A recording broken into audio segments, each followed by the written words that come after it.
Como analisar uma ação em poucos passos. Esse é o conteúdo que eu trago hoje no vídeo para vocês. Fala galera, aqui quem fala é o William, criador do canal.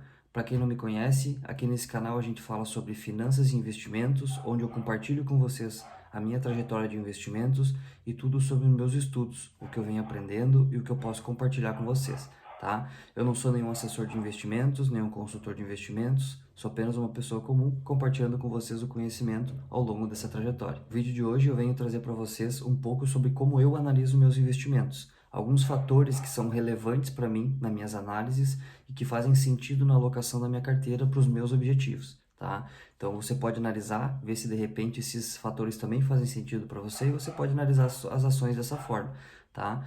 Então não é uma recomendação de investimentos, é apenas a forma como eu analiso e como faz sentido para mim, para o meu objetivo da minha carteira. Antes da gente continuar aqui com o conteúdo do vídeo, gostaria de pedir para você se inscrever no canal. Lá no final do vídeo, se gostar, deixe o seu like, compartilhe esse vídeo com mais pessoas que têm interesse por investimento para que o canal possa crescer e eu possa trazer cada vez mais conteúdo para vocês aqui. Conforme eu compartilho com vocês aqui no canal, o objetivo da minha carteira é para ter renda mensal, né? Então eu faço uma carteira de dividendos para que eu possa ter uma renda lá na frente na minha aposentadoria. Tá? Então é uma carteira para longo prazo, compras para buy and hold, para comprar e manter na carteira, né? Então o meu foco é dividendo e pensamento para longo prazo. Para chegar nesse objetivo, eu diversifico meus investimentos em fundos imobiliários e ações, né? Eu tenho alguma coisa investida em renda fixa, que é a minha reserva de emergência, mas basicamente a minha carteira se baseia em fundos imobiliários e ações, tanto no Brasil quanto fora do Brasil. Para ter uma carteira robusta, quando a gente fala especificamente de ações, que é o caso desse vídeo, a gente precisa escolher boas empresas, né, que pagam bons dividendos, que tenham boas receitas, que sejam empresas fortes do mercado e que apresentem consistência. Para isso, a gente precisa estabelecer algumas formas de análise, alguns fatores que são importantes a serem levados em consideração antes, né, da gente escolher uma ação e colocar ela na nossa carteira. Porque o preço que a gente pode pagar escolhendo uma ação ruim é o preço de perder o patrimônio e ainda não ter retornos satisfatórios em relação a dividendos. A bolsa vem passando por uma queda muito forte, né, recentemente, resultado de uma recessão global aí da economia, que vem acontecendo em vários países, no Brasil inclusive, né? A gente tem uma troca de governo aí recente também que impacta nessa questão, né, a forma política, a forma de como vai ser tratada a economia, né? Então, a bolsa ela apresenta uma queda recente, uma queda forte, né? Que pode representar, com certeza representa para quem investe uma oportunidade para tu comprar as mesmas ações ou os mesmos fundos imobiliários que tu compraria antes, só que com valor menor, né? Por isso que é importante nesse momento tu escolher boas empresas, porque não vai importar uma pequena oscilação de 1 ano, 2 anos, né? Boas empresas, elas se mantêm ao longo dessas recessões, dessas crises globais. As boas empresas, elas têm capacidade de se manter. Então, é muito importante olhar o indicador da empresa, olhar a saúde dessa empresa, de como está o endividamento, como estão as receitas, como estão os lucros dessas empresas, para que tu possa ter a garantia de que se tu investir o teu dinheiro, mesmo em períodos onde a economia está passando por uma recessão, tu não vai ter nenhum tipo de problema em relação a isso, tá? Então aqui eu vou trazer alguns fatores que são importantes para fazer essa análise e que tu tenha segurança para fazer o investimento na empresa sem o receio, né, de que o teu patrimônio desvalorize e não volte a se valorizar nos momentos de recessão. Como a gente está falando aqui de empresas para pagamento de dividendos, o primeiro fator que eu analiso quando eu vou comprar uma ação é a frequência com que essa ação, com que essa empresa paga dividendos, né? Analisando os gráficos de dividendo da empresa, não adianta essa empresa, por exemplo, pagar dividendos 2 anos, ficar 2 anos sem pagar dividendos, depois pagar um dividendo altíssimo, passar alguns meses pagando dividendos altíssimos, depois cair para muito baixo, né? Então a gente precisa analisar o histórico de pagamento de dividendos dessa empresa para a gente saber se essa empresa paga dividendos com recorrência, se esse dividendo é crescente, se esse dividendo é constante, se esse dividendo vem caindo ou se esse dividendo vem oscilando muito, né? Grandes oscilações no pagamento de dividendo, normalmente eles representam para a gente um ponto de atenção, né? Por que essa empresa às vezes paga mais dividendo, às vezes ela paga menos dividendo? Então esse é um ponto muito importante, analisar a frequência com que essa empresa paga os seus dividendos. O segundo ponto, que é muito relevante em relação a isso, é uma análise de payout, né, é saber o quanto essa empresa compromete do caixa dela para poder distribuir o dividendo entre seus acionistas, né? Não adianta essa empresa comprometer 100% ou mais de 100% do caixa dela, porque provavelmente esse dividendo não vai ser sustentável ao longo do tempo, né? Então, se essa empresa estiver pagando lá 125% de payout, por exemplo, né? Certamente em algum momento essa empresa vai precisar baixar, porque ela está comprometendo o caixa dela para poder distribuir os dividendos para os seus acionistas, né?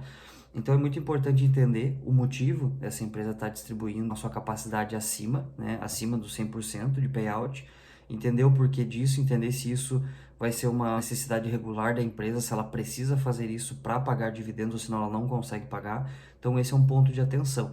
Idealmente, a empresa de dividendos se considera que até 60% de payout é um payout saudável, né? Que é onde a empresa paga bons dividendos e ela ainda tem capacidade de aumentar esse pagamento de dividendos se ela tiver intenção em algum momento. Então ela pode aumentar sem comprometer ainda muito o caixa dela. Então 60% é um bom índice de payout para se considerar uma empresa para pagamento de dividendos. Outro fator de análise que é muito importante é analisar o endividamento dessa empresa, né? Então, o fator um dos fatores que é mais relevantes aí nessa análise é a dívida líquida sobre a EBIT dessa empresa. Idealmente, esse índice ele não pode ser muito maior do que 3. Ele deve girar em torno de 3. Claro, se for menor, ótimo, né? Mas deve girar em torno de 3. Isso para quê? Em períodos de crise, principalmente com o pagamento de dividendos, isso vai nos indicar se a dívida líquida frente à EBIT dessa empresa não vai ocorrer uma disparada desse índice, né? Se ela não pode sair de controle, daqui a pouco essa empresa passar a se endividar muito mais do que ela tem capacidade de cobrir esse custo, e então isso pode representar que essa empresa não tem uma dívida controlada, né? Então, um índice desse até em torno de 3 é um índice aceitável para uma empresa de pagamento de dividendos. Como a gente fala de uma empresa para pagamento de dividendos, uma coisa que é muito importante é a gente analisar o dividend yield dessa empresa. Claro que esse não é o único fator para a gente analisar, né? Como eu venho trazendo aqui, são vários fatores. Mas sim, o dividend yield é muito importante.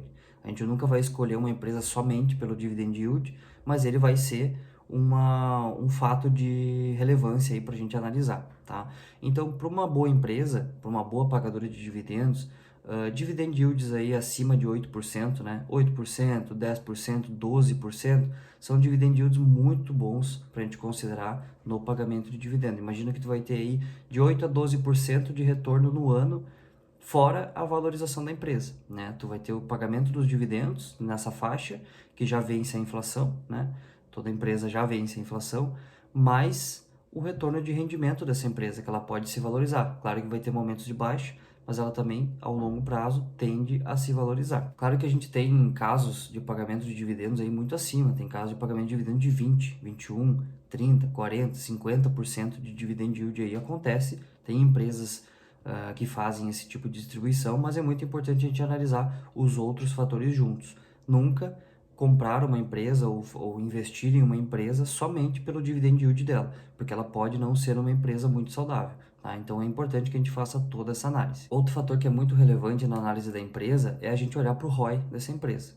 Imagina tu fazer um investimento sem saber qual é o retorno que tu vai ter em torno daquele investimento, né? É complicado, né? Tu fazer um investimento no escuro, assim, sem ter uma noção de como é que está o retorno sobre o teu investimento. Então, olhar para o ROI, olhar quanto essa empresa consegue ter de retorno com base no investimento dela, é muito importante. Então, o ROI é um dos fatores que a gente tem que olhar junto nesse composto todo de fatores. O ROI é muito importante. Se essa empresa tiver o ROI muito baixo e ainda tiver um caixa comprometido no pagamento de dividendos, ela pode ser uma empresa não interessante para tu considerar na tua carteira. E aqui eu trago ainda um sexto fator, que é muito importante, mas também não é pouco relevante, é o CAGR, né? O CAGR é um fator que vai ler o índice de crescimento da empresa nos últimos anos, né? Então a gente tem um CAGR de lucro e um CAGR de receita. Tanto o CAGR de lucro quanto o CAGR de receitas, eles vão medir esses índices da empresa nos últimos 4 trimestres em comparação com 5 anos atrás, tá? Então eles vão fazer a medida para avaliar quanto por cento essa empresa tem de crescimento de lucro e de receitas nesse período, né? Então, paralelo a isso, cabe uma análise de crescimento de receita, crescimento de patrimônio dessa empresa, crescimento de lucro líquido, né? Isso vai nos dizer quanto essa empresa vem crescendo em relação ao seu lucro, em relação às suas receitas anuais, tá? Então, pessoal, como a gente pode ver aqui, nessa pequena sequência de análise, a gente analisou um pouco sobre o pagamento de dividendos dessa empresa, depois a gente analisou um pouco sobre os índices de endividamento dessa empresa, como é que está a saúde do caixa dessa empresa, e por último, a gente analisou uma questão de crescimento da empresa, os índices de crescimento, né? Quanto essa empresa apresenta de crescimento no decorrer dos anos. Esses fatores são muito importantes para a gente levar em consideração, principalmente quando a gente passa por um período de recessão, porque eles vão nos dizer se aquela empresa, mesmo que a cota da empresa esteja desvalorizada naquele período, se essa empresa ela entrega resultados que possam ser considerados para a gente fazer o nosso investimento. É o nosso patrimônio que está ali, é muito importante investir. Investimento é o que vai te garantir uma aposentadoria saudável, uma aposentadoria tranquila, né, para tu poder aproveitar a tua família, para tu poder aproveitar o teu tempo livre. Então, investimento é uma forma de tu botar o teu dinheiro trabalhar por ti e se valorizar ao longo do tempo. Só que para isso a gente precisa fazer bons investimentos, seja em ações, seja em fundos imobiliários, seja em renda fixa. A gente precisa diversificar os nossos investimentos e fazer bons investimentos. Então, se você gostou desse vídeo, deixa aquele like, conforme eu pedi lá no início do vídeo, se inscreve no canal, compartilha o vídeo com mais pessoas que possam ter interesse por investimentos. Obrigado por ter assistido esse vídeo até aqui, até o próximo vídeo e um grande abraço.